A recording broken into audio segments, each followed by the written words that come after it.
Nobody has had more consecutive heavyweight championship defenses in UFC history than the man, am I right? And he is doing it again, putting it on the line against Daniel Cormier in UFC 226 Saturday at T-Mobile Arena in Las Vegas, Nevada. Stipe Miocic, good to see you, sir. Good to see you. How's life for you? It's good. Can't complain. What's your mindset going into this fight, sir? Go out there, do my thing, win, and come home. That's simple. Yeah. It's funny because, you know, you had that belt that's to your right in my green room. And I said, you're going to bring that out. And you're like, yeah. You want to give the answer that you gave me? Do you remember? I said, I'll get another one on Saturday. That's what you said. Yeah, you'll get another one on Saturday. Mm. You don't think Cormier's got something to say about that? Oh, 100% he does. That's why he's an amazing fighter. You know, he's going to bring it. He does every time, but, you know, it's not going to happen. I'm going to walk out with the belt still wrapped on my waist. I say it all the time. How'd you get into this? I was actually helping a friend out. What do you mean? So I was going to school for becoming a firefighter, paramedic. Mm-hmm. And this is in Ohio? Yeah, back in Cleveland, yeah. Uh-huh. And I was working at a gym, just making money, like, you know, food, gas money while I was going to school. And I was training people at a gym. And the owner of the gym was friends with a guy named Dan the Bull Bobish.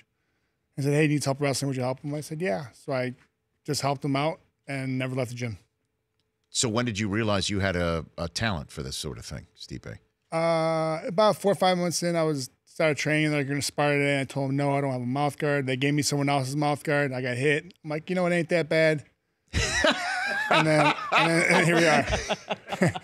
It ain't that bad? Yeah, you know, I mean, it does. There's times it does hurt, but I was like, you know, I could do this, and you know, I was do the best that I can, and you know, I'm grateful and blessed that it's gone well, and you know, that's why I'm still a firefighter, paramedic though, because anything can happen.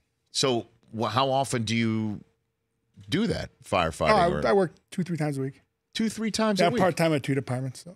Where in one's in Oakwood Village and Valley View, and they're give a shout out. Who do you? Oakwood. Thanks, guys. Thanks for having me first, and Valley View. Thank you also. Right. So hold on. So if somebody calls the fire department on a Tuesday, say, Stipe Miocic might show up to help whatever needs helping with. Medic or fire. Yeah. Why do you do that?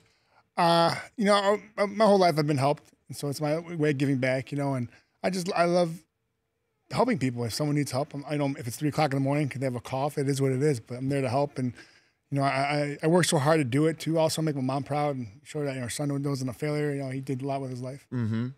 Stipe Miocic here in the Rich Eisen Show. So, what switch do you hit when you put on the gloves and get in the octagon? I don't know. I think it's a switch of winning the fight. Can't leave now.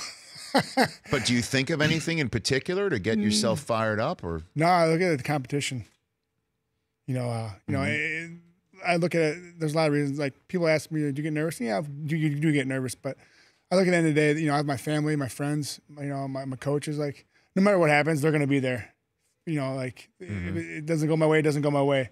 But I'll be damned. I'm going to go out there and give it all I got. And I love what I do. And you're going to be going against Daniel Cormier, UFC heavyweight title. I mean, he's at the end of his career, it seems. Still bringing it, though. I know he is. But do you feel that he's a little bit, perhaps more, there'll be more desperation on the line than you would normally take on somebody who's a younger man, knowing that there aren't many more title fights maybe left in his... Well, I'm the younger man.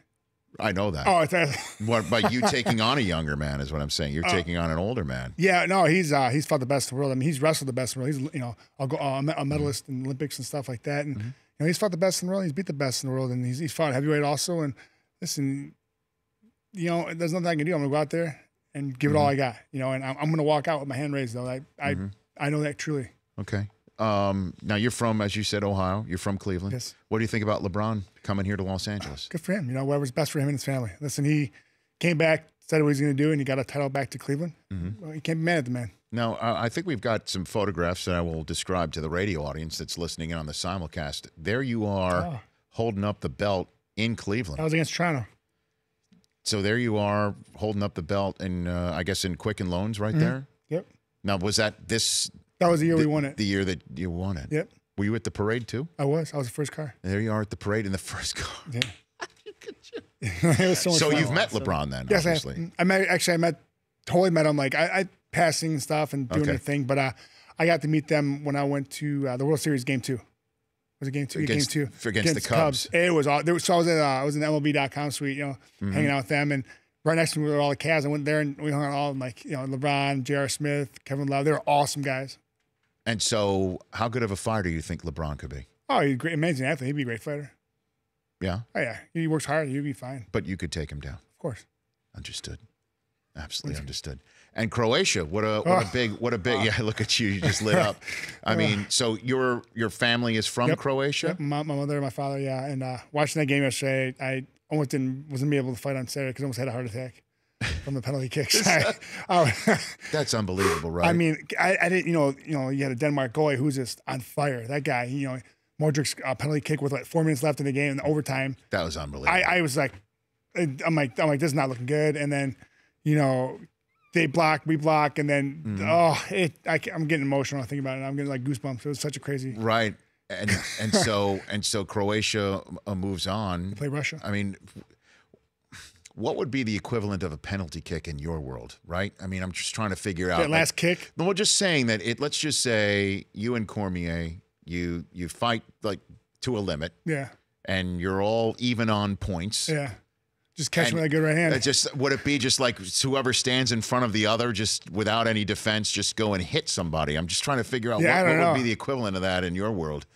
And then just, knocking them out and get that W and getting the belt back. Yeah, it's sort of like you just stand there in front and just start hitting people. Yeah. What's next for you after this fight, Stipe? Having my first child.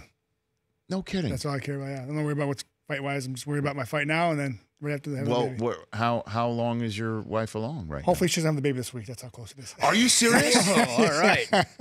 Yes. She could be. Is she back in Ohio? Back in, yep. She's about 9 months right now. So she can't travel to Vegas. She tried. We actually I convinced our doctor to come with us, and he said, "Yeah, for sure, as long as she's worth going, like be able to go." And dude, you took the OB with you? I was going to. I was going to. If oh, okay, I see. If the wife could go, I see. And he said she's not going, so he's staying home with her.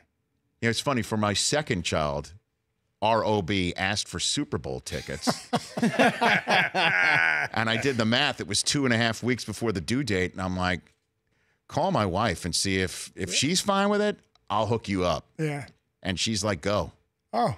Yeah. He called her up. He goes, just cross your legs. That's what he said to her. That's what he said to her. Well, we did, and thank goodness that was the Super Bowl where the tickets might not have existed in Dallas. So thank goodness it all worked out. So then your wife is potentially in labor. Like you could be in the octagon. You could be in the ring with Cormier. And yep. What's the plan? Like, do you want to know if would you want to know in between? Even if I want to know, she wasn't going to tell me. She's like, you'll wait till you get home. No kidding. Yeah. What's At first, it wasn't a really good idea. She's like, I'm going to murder you. How dare you have to take a fight? I'm like, whoa. She's just, being the mom. Okay. And I was like, babe, and she's like, I understand. She's like, I just got emotional. I want you there for our first child. But she's like, but I understand what you're doing for us. And listen, if it doesn't work out, it doesn't work out. It's God's plan. Da-da-da. Sure. And, I was like, we'll be fine. What's your wife's name? Ryan Marie. Okay. Yeah. Well, Ryan Marie Miocic, best of luck. Yeah, right. So I'm excited though. She's awesome. In your time as a paramedic, have you ever delivered a child? I have not. A few times we're close, but I haven't. But actually, that's one thing too. I get to deliver. So hopefully she doesn't come out. I get to deliver her since I'm a medic. Hold on a second. All right. This is just keeps getting better. UFC 226 goes down. This is amazing. So let's just say. Okay. Is it a boy or it's a girl? Okay, girl. So right there, my life's over. I'm already wrapped around her finger. Tell me about it. I got a 4-year-old girl at home. I cannot. I mean, I'm unable to discipline her. Yes. Hopefully, she's not listening right now.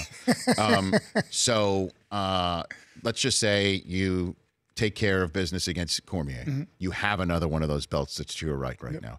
You go home, and your wife is not given birth to your daughter yet. Yes. You would be the one delivering. Yes, I'll be in there. And of course, the doctor will be right next to me. Of course. But he said, if she comes out, I can grab her and hand her off. Wow. Yeah, I was like, when he told me that, I'm like, yeah, all right. And he's like, no, I swear, guys, like, I let people who are nurses or medics or anything like that, allow them to deliver the baby. Sure. The Meg made my life right there. Oh, my gosh. I was so excited. You have no idea what's about to hit you. I know. You have no idea what's about to hit you. I'm excited, though. You should be. Okay, so you're heading to Vegas after our chat? Is that what you're doing? Yeah, a few more things, but yeah, I'll be there this afternoon. And so after you have that child, what's next for you after your first child? How do we have another one? I mean, fighting-wise. Fighting-wise. I don't know yet. I honestly, all I task in hand, all I care about is next week. Okay. July 7th. Is Lesnar a possibility? Everyone's a possibility. I'll fight anyone. All right. Before I let you go, you were in Brooklyn when Connor put a dolly through the bus. Where were you when that all happened? I think I just landed because literally my phone was going crazy. I'm like, what's everyone talking to me all of a sudden for? I looked, like, whoa, that's interesting. My manager's actually right there, and he not right next there, but he was in the vicinity of it. And he said it was people running around like craziness going on. So you were not actually in. No, I was not actually. I was actually getting to my hotel. Like I'm coming out the airport in New York, just for what? Well, you weren't fighting. You weren't on the card, were you? No, but I was just doing promotional stuff for Okay. UFC and things like that. Yeah, and I noticed a tweet. I think we should put it up right here. We noticed a tweet that you had tweeted out sort of a scorecard in a way, right? When it was all said and done. Oh yeah. You put a name on the left column, middle column, title defenses. Demetrius Johnson was at the top, title defense is 11. Yeah. Stipe Miocic, title defense is 3. Conor McGregor, title defense is 0. And then the right column, dollies thrown. Demetrius with 0, you with 0, Conor McGregor with 1. He's leading that right there. Yeah, I just like to have a little fun. That's all. You were just. It's a fireman thing, man. You just happen to have an Excel sheet on your phone. Doesn't everyone? I mean, come on, guys. How did Conor take something like that? I don't know. He don't care. He's got a lot of money, so he don't care about me. Okay.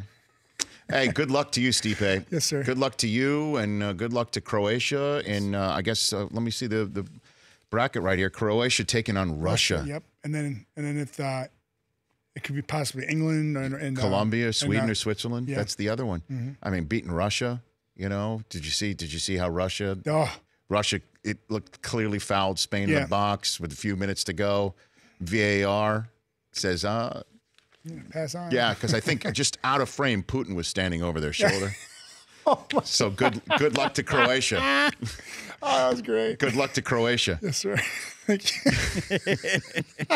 Stipe loves it. Oh, that was great. Oh, man. Good to see you. Yes, sir. Come back here anytime, will you? course. And good luck to you and your wife and your daughter. Yeah, you know, your daughter-to-be, I'm ecstatic. The future young Miss Miocic. I look forward to hearing the whole story. I'm excited. You got it. Stipe Miocic. Follow him on Twitter at that handle. And then, of course, UFC 226. Check it out in Las Vegas this Saturday night. We're going to have Daniel on later on the week. Do you want to give him a message for later on? We could play it for him. Hey, Daniel. Hope you're doing good. I'll see you this week. That's way too nice. Way too nice. No, we need let's give you another we need take. like a WWE style promo. Well, don't coach the witness. Sorry. I mean, but all right, let's take 2 here. All right. Stipe Miocic leaving Daniel Cormier a message when he calls in on Thursday. Go for it. Hey, Daniel, Stipe. Hope you're doing well. Oh my gosh! Hey Daniel, you're short, you're old. I'm gonna take you out and break your arm. Yeah, I did not say that. I'm gonna put a dolly through your window. Yeah, exactly. I'm gonna pick up the whole bus. Throw you under it. No? Oh, this is great. Stipe Miocic here on the Rich Eisen Show. I'm crying right now. It's so funny. The Rich Eisen Show, weekdays at noon Eastern on Audience.